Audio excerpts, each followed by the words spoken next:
So এবারে আমরা হচ্ছে বোর্ড কোশ্চেন প্র্যাকটিসটাতে চলে যাচ্ছি। শুরুতে আমরা আমাদের যে অপশনগুলো থাকছে বক্সে সেটা একটু দেখে নিই।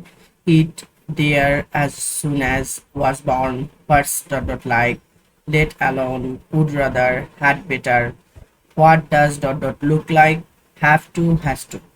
সো এগুলো হচ্ছে আমাদের অপশনগুলো। আর প্রশ্নটা আমরা যদি শুরুতেই দেখি, প্রথম যে প্রশ্নটা আছে, Humayun Ahmed was a teacher, author, dramatist and film maker.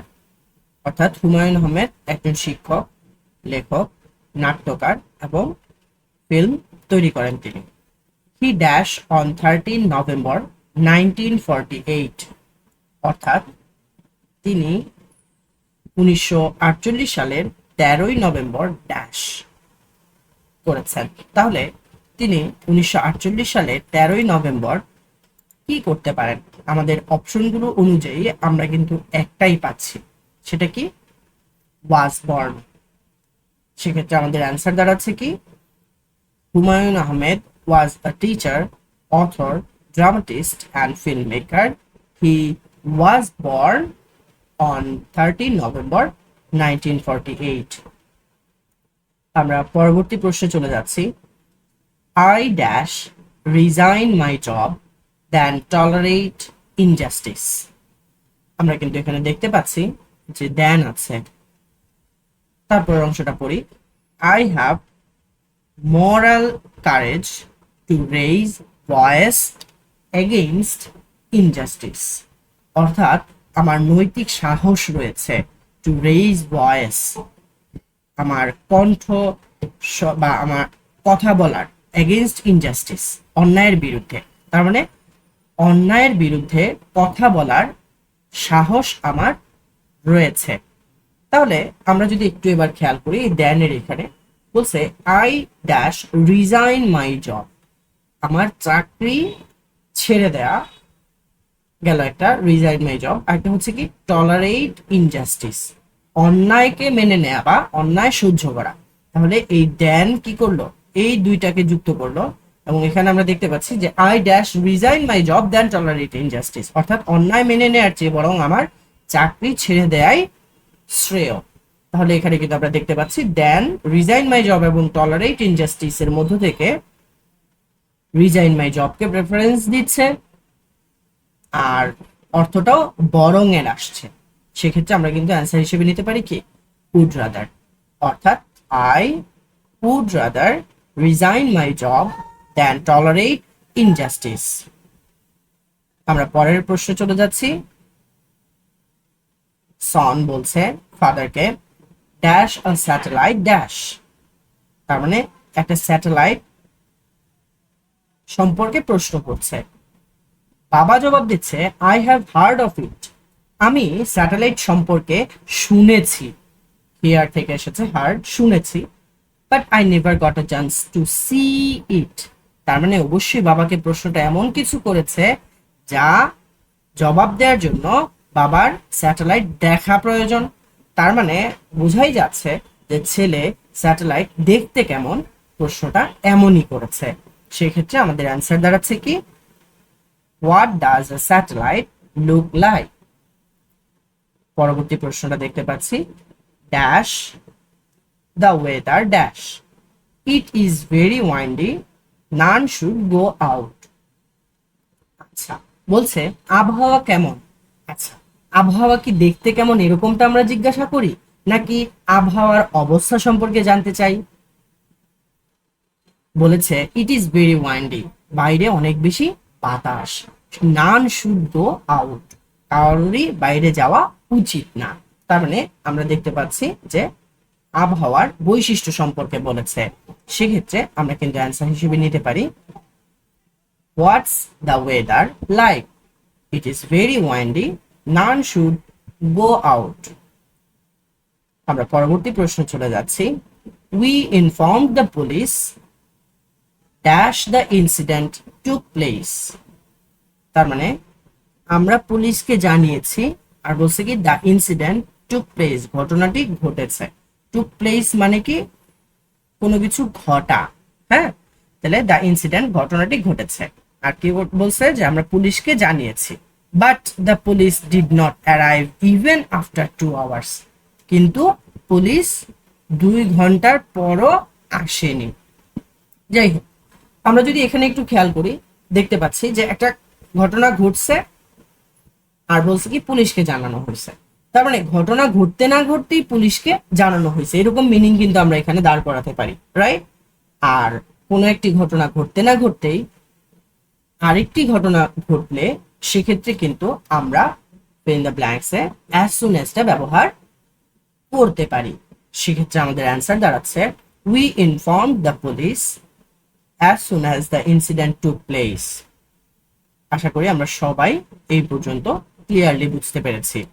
এবারে আমরা দেখতে পাচ্ছি যে dash is a hue and cry on the road, something must have happened. বলতেছে যে dash is a hue and cry on the road, রাস্তায় শোরগোল। হিউ অ্যান্ড ক্রাই দিয়ে বোঝায় শোরগোল, মানে রাস্তায় শোরগোল অনেক বেশি। সামথিং মাস্ট হ্যাভ হ্যাপেন্ড, হয়তো অবশ্যই কোনো কিছু ঘটেছে। আসলে দেখা যায় কি রাস্তায় যদি কোনো একটা ঘটনা ঘটে অনেক বেশি শোরগোল হয়, মানুষজন আসে, তাই না? সো এরকম একটা সিচুয়েশন। তো আমরা কিন্তু ক্লিয়ারলি বুঝতে পারছি যে রাস্তায় শোরগোল আছে বা নেই। আমি আবারও বলছি, রাস্তায় শোরগোল আছে বা নেই। তাহলে কোনো কিছু আছে বা নেই এরকমটা প্রকাশ করতে আমরা কি ব্যবহার করে থাকি? সেক্ষেত্রে আমাদের অ্যান্সারটা দাঁড়াচ্ছে কি যে there is a hue and cry on the road, something must have happened. Dash appears that we will not be able to return in time. Would you mind coming tomorrow? আচ্ছা, আমরা এখানে খেয়াল করলে দেখতে পাচ্ছি ড্যাশ অ্যাপিয়ার্স দ্যাট, তার মানে এখানে একটা সিঙ্গুলার ভার্ব আছে, এটার আগে তাহলে আমার সিঙ্গুলার সাবজেক্ট ব্যবহার করতে পারি। অলরেডি দেয়ার কিন্তু ব্যবহার হয়ে গেছে, তাহলে বাকি থাকতেছে ইট, তাই না? কারণ আমাদের বাক্যের শুরুতে ব্যবহার করা যায় এরকম অপশন দুইটা থাকে সাধারণত, যে দেয়ার আর হলো কি ইট। আরেকটা আছে সেটা হলো হোয়াটস ডট ডট লাইক আর what does dot dot look like. এটার ক্ষেত্রে তো আমরা দেখতেই পাচ্ছি যে ব্ল্যাঙ্ক দুইটা থাকে, তাই না? দুইটাতেই ব্ল্যাঙ্ক দুইটা থাকে, কিন্তু এটাতে যেহেতু ব্ল্যাঙ্ক একটা আছে তো সেক্ষেত্রে আমরা কিন্তু এমনিতেও অ্যান্সারটা পেয়ে যাচ্ছি ইট অ্যাপিয়ার্স দ্যাট, তাই না? সো আশা করি সবাই এই অ্যান্সারটা বুঝতে পারছি। ইট অ্যাপিয়ার্স দ্যাট, এটা মনে হয় যে we will not be able to return in time, আমরা যথাসময়ে পৌঁছাতে পারবো না। Would you mind coming tomorrow, তুমি কি আগামীকাল আসতে কিছু মনে করবে? পরের প্রশ্নে চলে যাচ্ছি। They do not afford to run a departmental store dash super shop. বলছে তারা একটা ডিপার্টমেন্টাল স্টোরই চালাতে পারে না, সুপার শপ তো বলাই বাহুল্য। They are struggling to improve their condition, তারা তাদের অবস্থা উন্নত করার জন্য লড়াই করে যাচ্ছে বা চেষ্টা করে যাচ্ছে। সো এটার ক্ষেত্রে আমাদের অ্যান্সারটা দাঁড়াতে পারে কি লেট অ্যালোন, কারণ তুলনামূলক সহজ ছিল কি ডিপার্টমেন্টাল স্টোর পরিচালনা করা, এটাই পারতেছে না, সুপার শপ তো দূরের কথা। পরবর্তী প্রশ্নে চলে যাচ্ছি। You dash give up smoking, you may be affected by cancer. সবাই একটু বোঝার চেষ্টা করব। You dash give up smoking, তোমার ধূমপান ত্যাগ করা উচিত বা করতে হবে। You may be affected by cancer, তুমি ক্যান্সারে আক্রান্ত হতে পারো। একটু বোঝার চেষ্টা করব যে এখানে আমরা অ্যান্সার হিসেবে কিন্তু অপশন থেকে দুইটাকে বেছে নিতে পারি। এক হচ্ছে হ্যাড বেটার, আরেকটা হচ্ছে আমাদের হ্যাজ টু। সো এখানে আমরা কোনটা নিব একটু বুঝতে হবে। আমরা কিন্তু শুরুতেই বলেছিলাম যে জোর করা যাবে না। ইউ গিভ আপ স্মোকিং, সে ধূমপান ত্যাগ করবে কি না, আমি কি তাকে জোর করতে পারি? আমি কিন্তু তাকে জোর করতে পারি না। হ্যাঁ, তার হয়তো ক্ষতি হবে বা হতে পারে, মেয়ে মানে কি হতে পারে, তো তার হয়তো ক্ষতি হতে পারে, কিন্তু আমার কি তাকে স্মোকিং ত্যাগ করার ব্যাপারে জোর করার কোনো সুযোগ আমার কাছে আছে? অবশ্যই নেই। তো সেই জায়গাটাতে কিন্তু আমরা হ্যাভ টু বা হ্যাজ টু ব্যবহার করতে পারছি না, বরং আমরা হ্যাড বেটার ব্যবহার করতে পারছি। সেক্ষেত্রে আমাদের অ্যান্সার দাঁড়াচ্ছে you had better give up smoking. আমরা পরবর্তী প্রশ্নটা দেখলে পুরোপুরি ক্লিয়ার হয়ে যাব। বলেছে our society is full of bad persons. আমাদের সমাজটা মন্দ লোকে ভরে গিয়েছে। We dash remain aware of them. আমাদের তাদের ব্যাপারে সতর্ক থাকতেই হবে। এখানে কিন্তু একটু খেয়াল করতে হবে যদি আমি পার্থক্যটা বুঝতে চাই। বলেছে we dash remain aware of them.